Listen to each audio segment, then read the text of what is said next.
You are watching your award-winning cable access station, Channel 13 and 19, Athol Orange Community Television. Welcome to Quabbin Valley Health Links, a presentation of Quabbin Valley Healthcare in partnership with AOTV. This program is designed to link members of the community to health-related resources available in and around your local community. We serve to provide information on healthcare-related matters and other resources so you can make better, more informed healthcare decisions. Please visit us at qvhc.com for more information.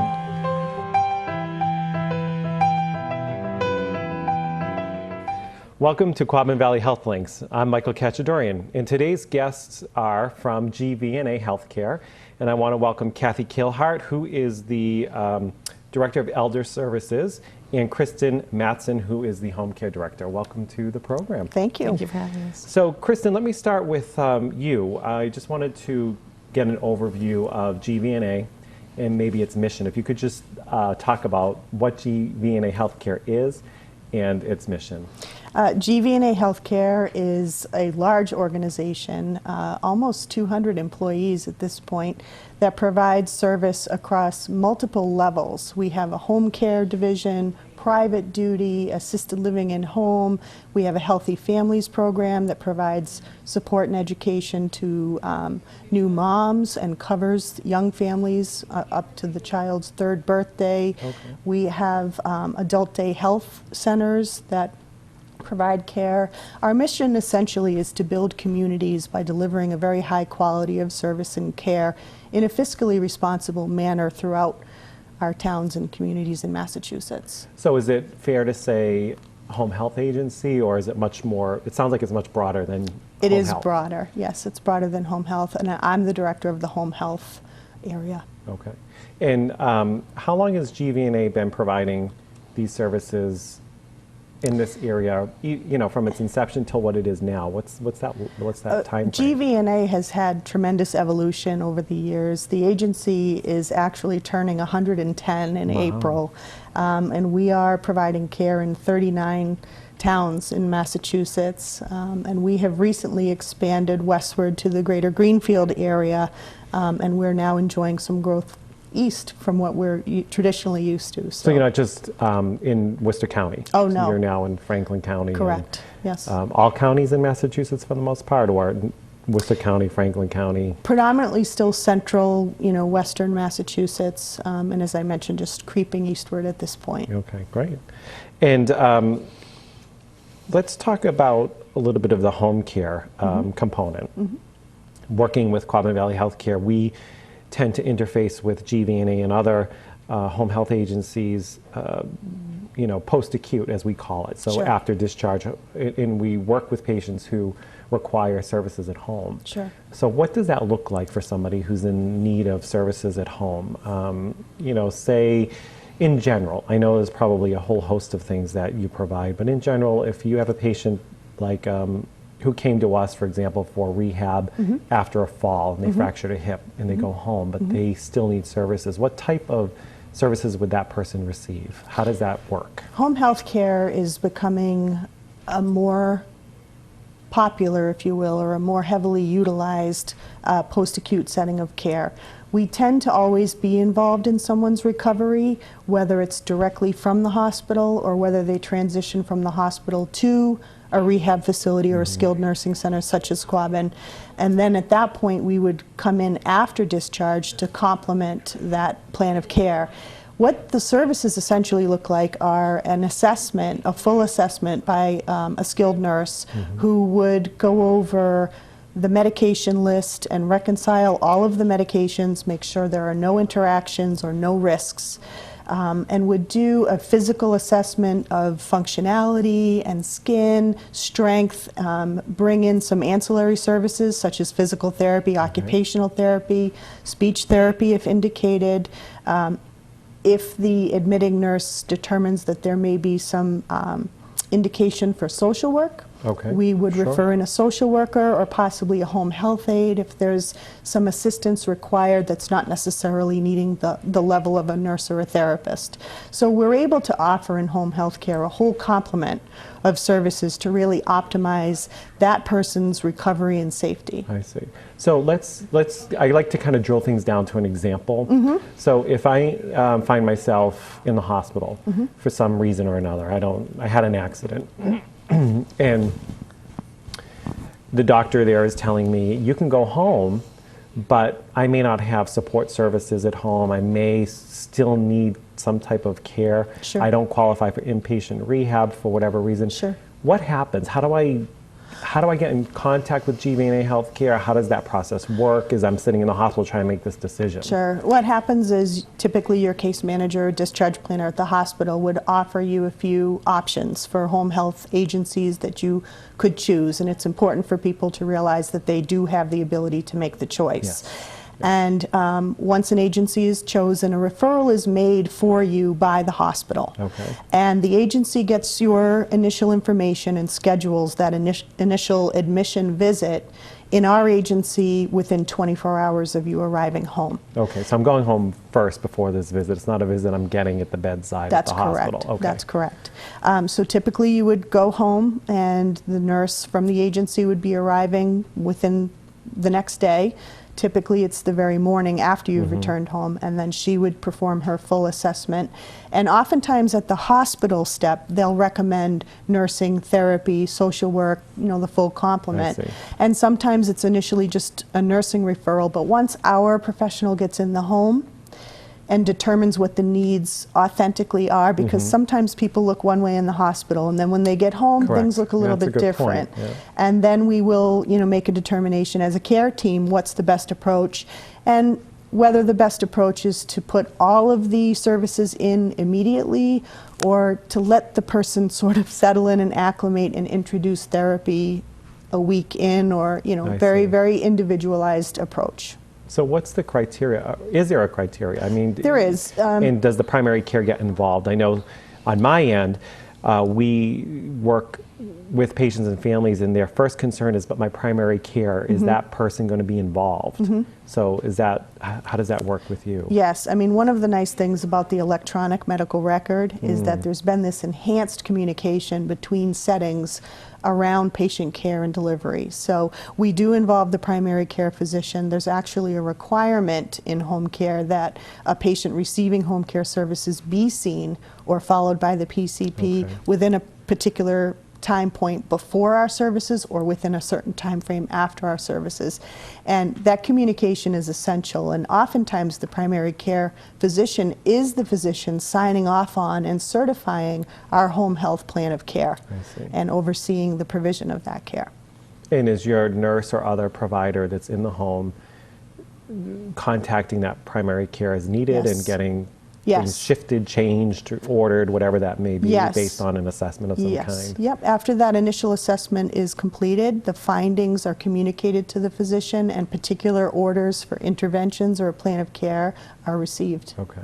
Now, correct me if I'm wrong, is it true that part of the requirement or the designation is that the person who's going to receive the services has to be homebound, or there's, you just can't go out, right? Well, that's a really good question. And homebound status and eligibility for home care is such a hot topic and so broadly misunderstood. Okay. So home health agencies, particularly for Medicare patients, have to follow what we call COPs, or conditions of participation. And those are established by CMS in Washington, the Center for Medicare and Medicaid Services. And years back, there was a very strict definition of homebound, and you did have to meet that criteria in order to receive services, because the expectation was if you were mobile and you were able to access care out in the community, then that's really where it should happen. You don't need, if you will, the experts coming to your door if you can easily access care, and it was intended to be a benefit for those who couldn't access care at the community level. I think CMS over the years has recognized that there was an underserved population who by the previous definition didn't qualify, but it was such a considerable and taxing effort they weren't getting care. Right. So there was an expansion of that definition. And it can be looked up right in the Medicare Act, and I share it frequently because so many people, even clinicians, tend to misunderstand the criteria. Oh, I bet. You're right. But yes, in order to have home care services, leaving home has to be considered a taxing effort or require some assistance. And by assistance, that can be an assistance of another person, that can be use of a walker or a cane. You know, it's a very broad definition. Driving used to be an exclusion. A person can drive and still be eligible for home care services. That is a little bit of a smaller, you know, incidence. Sure. And it really depends on what, you know, individually, how often that's happening. The definition used to require that the patient only left home for medical reasons. I see. That's no longer true either. People are allowed to go to church, you know, they can go to CVS. It really comes down to whether or not it is authentically a taxing effort. If it's something that a person is doing with ease, it's considered fraudulent for the agency to continue to bill for services in the home that a patient could easily access in the community. I see. Okay. That's interesting because I do think people are a little bit Gray. confused. Yeah, Yes. yeah, that's a great word. Yeah. About that definition and sort of how to handle it. But I'm imagining your staff and folks at the agency would help someone identify. Yes, at they meet that gvna, criteria. we provide ongoing education to our staff about homebound and to our physician offices, to our referral sources. We want to make sure that people aren't missing out on an opportunity to receive service Right. that really they do qualify for. Sure, which that's great. I think, and people are entitled to it. That's the other Yes. thing they have to understand is they are entitled to these That's right. services. That's right. And they should be. And financially, of all of the what we'll call post-acute care settings, home care is the only one right now where patients don't incur a co-payment.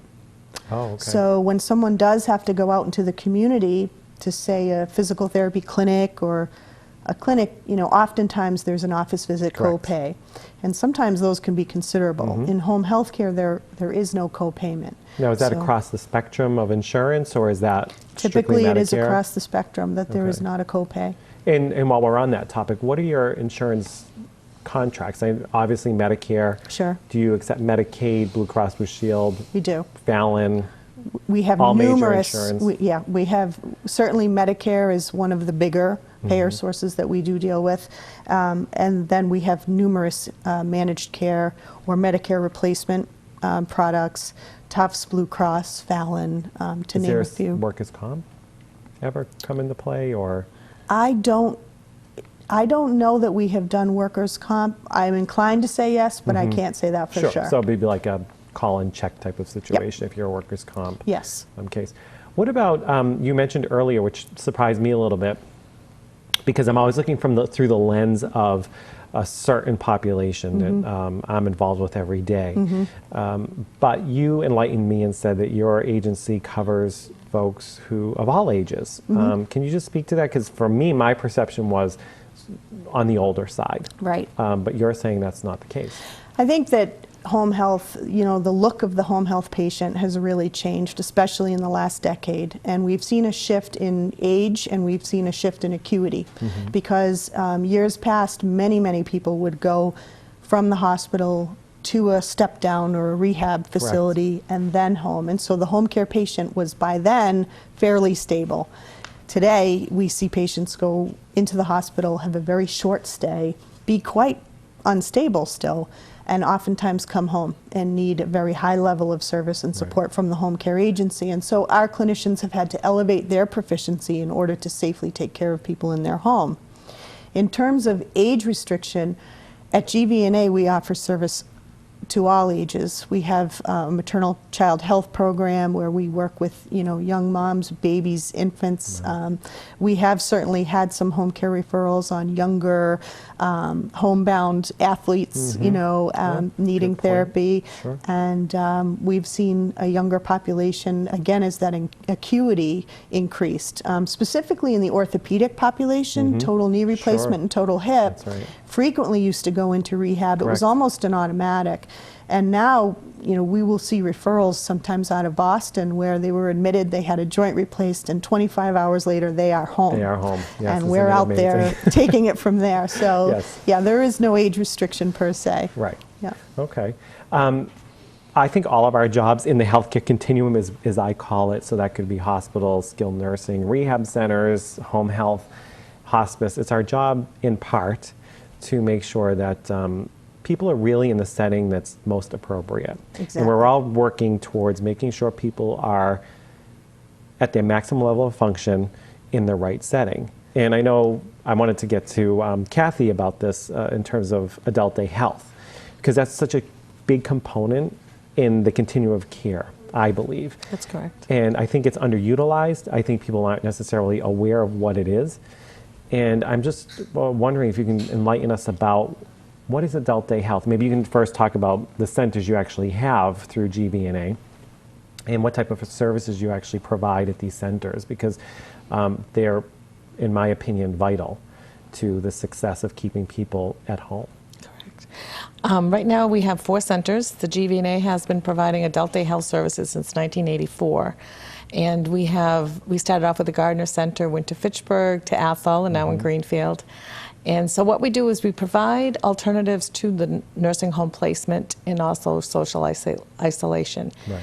And basically, it's important for the continuum of care in the community, because once they're done their skilled services, et cetera, they're out in the community. That's right. And we have nursing at the adult day health program. So on a daily basis, they're being assessed, whether there's some shortness of breath, some swelling in the ankles, et cetera.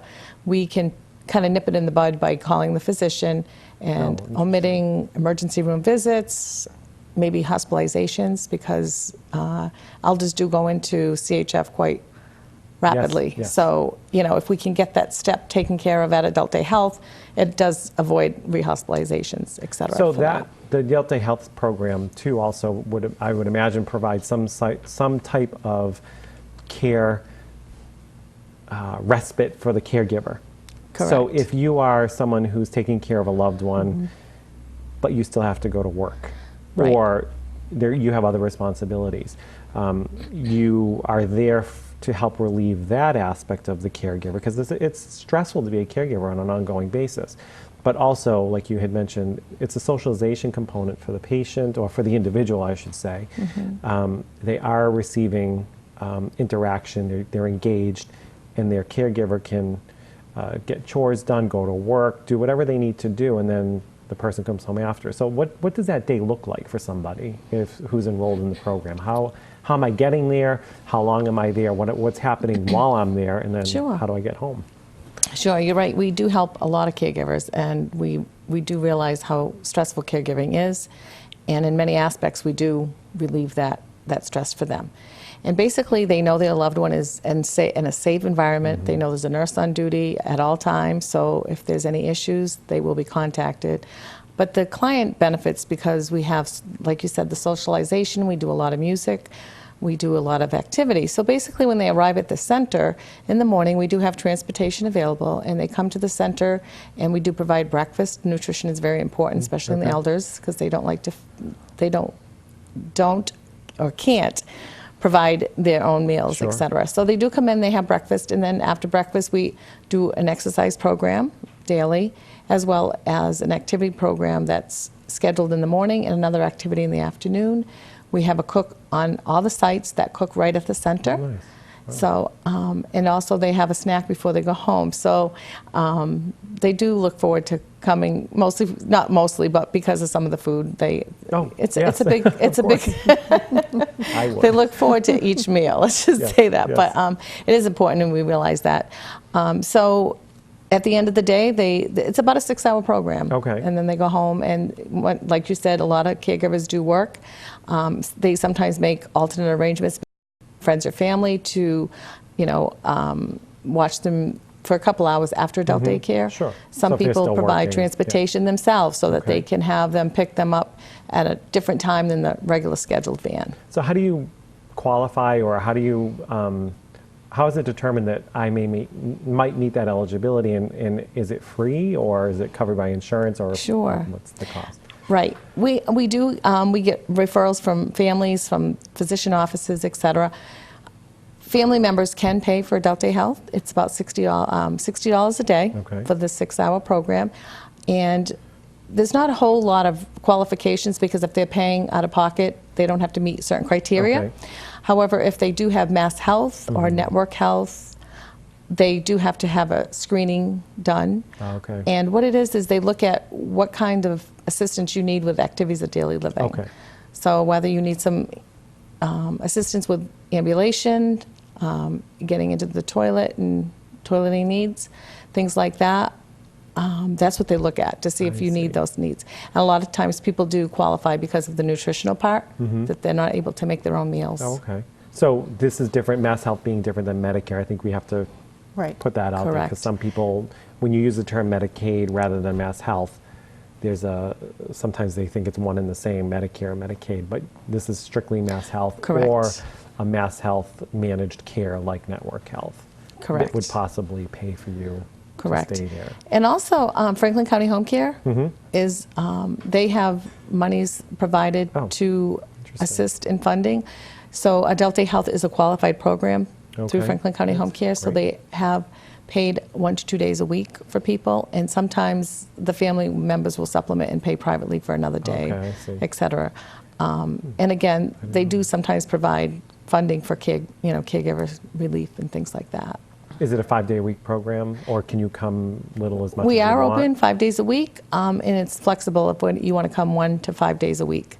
However, Mass Health does require them to come at least twice a week. I see.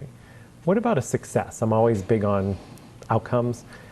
Have you noticed, or does anything stick out in your mind in terms of a person who's come in one state of mind, perhaps, and then you've seen this evolution, or perhaps with a family or caregiver? Yes, one of the my famous stories are I had an elderly woman who was referred to me by a social worker working for skilled services, and she made the referral, went out to see this lady, and she was very depressed. She had lost her independence because she had a stroke, and now she needed to walk with a cane. She was embarrassed by that. She didn't want to go out and be with other people. We talked her into coming and giving it a try. We do free days, by the way, so people okay. can come try it out for the day. That's great. Yeah, and she, like I said, was very depressed and isolated, and she eventually started coming more, and she always said that it wasn't for adult day health care. She would still be sitting in her couch being very depressed. Yes. And she did increase up to 5 days a week at one point, and just couldn't get enough of the program. But those are Adult Day Health has so many benefits to it, not just nutritionally and, their mobility, they're out and about versus walking around in their little apartment. They're That's out, getting exercise, meeting people. And, we do hear from family members, especially the caregivers, like you said, the ones that have to work, they need to get their sleep. Yes. And they have complimented that once they are in the Adult Day Health program, they sleep better at night because we keep them very busy That's a during the great day. point. That's a So great point. they're able to Yes. get their sleep, and the caregiver can be rested. No, I think that's wonderful. That's a very good point. Yeah. That's great. So let's go back a little bit about this whole healthcare world we live in. We were talking earlier as well about reimbursement and where that's going for the entire healthcare industry, not just our respective areas, but across the entire profession. For skilled nursing facilities, we are measured by the state and government agencies on a yearly basis or more often. And all of that information is public knowledge. So you can go on a website, you can look at this information, look at what we call clinical indicators. And we are going to eventually be moved to a pay for performance Right. model. Right. And you were saying you are as well. We The are. home health world is moving in that direction as well. And a lot of it is going to be based off of, I believe, customer service experience and scores. So can you just touch upon a Sure, little bit of that? Because sure. I know you've had some success on the customer service side and how well you're doing. So we were talking earlier about, the effort really needs to be focused on getting people the right care in the right setting at the right time. And the conditions of participation that home health has functioned under are undergoing massive edits. And there's a big focus on quality assessment and performance improvement with respect to home health care. Other care settings have had a long history of quality assessment, performance improvement, or QAPI requirements. And home care is sort of evolving into that because, again, there's been a recognition that across the post-acute care continuum, home health continues to be a growing sector where more and more people are enjoying success at a lower cost to the system. Yes. It's the least burdensome setting of care. So currently in home health care, we're on what's called a volume-based reimbursement model where it's essentially predicated by how many visits are provided. And that really doesn't create an incentive for quality. Right. So agency A and agency B both provide 6 visits. And in one situation, a patient does extremely well, gets a high level of service, and in the other, it's mediocre, but the revenue is the same. The CMS, the Center for Medicare and Medicaid Services, has an initiative underway to change 85% of the post-acute care setting to a value-based reimbursement model by the end of 2016. Wow. And in home health care, there are certain metrics that are being measured that speak directly to the quality of service, the improvement of patients, and customer satisfaction and experience. At gvna, we've taken a very proactive approach in providing education in certain key areas and in measuring our satisfaction scores and some of our outcome and process measures. And we do exceed state and national averages in just about every one. Most importantly, rehospitalization. So we're superior with our rehospitalization scores across the board. And we do have universal and composite measures for customer satisfaction that, comparing to the national data, we exceed in every category. So that's an ongoing focus. It's long overdue in home health care. There has been a history of fraud and abuse in home health care and a lack of quality. So those of us that are doing it and doing it well really do welcome this transparency. And there is a website, there is a location called Home Health Compare, where people can go on and look at the report card, if you will, for different agencies and how they measure in certain key quality areas. And I think, you know, at gvna, one of our strengths relative to customer satisfaction and patient outcomes is that we are diversified, that we do have multiple levels of care. You know, at our Gardner location, where our nurses and therapists are in and out for home care, we have an adult day health center, and it's really nice for our clinicians to be walking the hallways and see some of their former patients, you know, now succeeding in that complement of care. And we like to really think of it as, once you're under the gvna umbrella, we will take care of you, and you may, you know, transition from one level to another, but we've pretty much got you covered. And going back to a point you made earlier, I'm very big on myself, choice. I don't think it's an appropriate practice for someone to be given just one option. It's not. Because everybody has a right to have a choice of what type of agency or what agency they want to use, what nursing facility they want to use. That's right. So you and I were talking about, you're a patient in the hospital.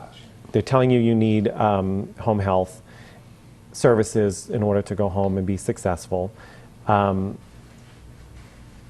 give you one, maybe two choices. Most people's family, I see on a daily basis, they come in with a tablet computer of some sort. They, at the bedside with their loved ones, can sit there and go to this website, look at the score between agency A, B, and C, and then they can look at this objective data and say, well, wait a minute. You know, agency A scores here, and you know, compare, and then they can make a better informed decision. That's right. And they can also find out on that website that maybe they weren't offered agency C. And say, well, wait a minute, you know, you've only given me A, B, but I also want agency C because their scores are superior. I think it's a really important aspect of how a family member can get involved in the patient's care, how the patient themselves can feel empowered to make a better decision. Yep, it's a key element for patients and families to realize that they are in much more control of their choices for their care than sometimes I think they're led to believe they are. Yes, exactly. So- Or maybe sometimes even they're afraid Yep. to mention. I see often people, patients, their family members say, well, I didn't want to say anything. Sure. For some reason. I'm not sure what that is. And I like in this program, with everyone we've had on, we always talk about choice and sort of want to get it out there that people, patients, their families should feel empowered to go ahead and do this research, look at things in a more proactive way, and speak up, because quite honestly, even the hospital wants you to do that. It's a big issue. You know, we at gvna have had a considerable amount of growth in the last 2 years, and a lot of our growth is organic, meaning not from acquiring other Correct. Agencies. It's word of mouth as well. But we frequently will hear stories of former patients who, you know, end up in a hospital and are very clearly saying, no, you know, I want gvna, I've had gvna, and they will sometimes even get an argument, or, oh, well, we Yes. use, or we, you know, typically Correct. refer to, and it's really, it's variable, certainly, from hospital to hospital, Yes. but But it exists. it exists, and it is very important for people to realize it is their choice. Absolutely. And also, I think, too, that their dollars that they're spending through the Medicare, which they deserve, or whatever insurance they have, are being utilized in a location that's Right. providing, like you said, the value-based Right. best care, best Right. practices that they have. Right. So if somebody is interested in gvna healthcare and all of its services, because we've only touched upon a few, you have so many more to offer, they can go to your website, Right. which is gvnahealthcare.org. Correct. And to call for an inquiry or just to get more information, they can call, is it an intake number to call it, or just the It's a main number? 1-800 number, yep. Okay, so it's 800-382-7305 or 978-632-1203. Did I get that? 1230. 1230, excuse me. close. So 978-632-1230. Correct. Or 1-800-382-7305. Yes, So make sure I correct. get that correct. Well, I want to thank you both for joining us. It's Thank been a you. great discussion. Hopefully you'll be on again, because I think we can expand upon this discussion and get into some other areas of care that you provide people in the community. And it's a very vital service, and we're glad to have you with us. And thank you for watching as always. Please visit qvhc.com for more information. And thank you for watching Quabbin Valley Health Links.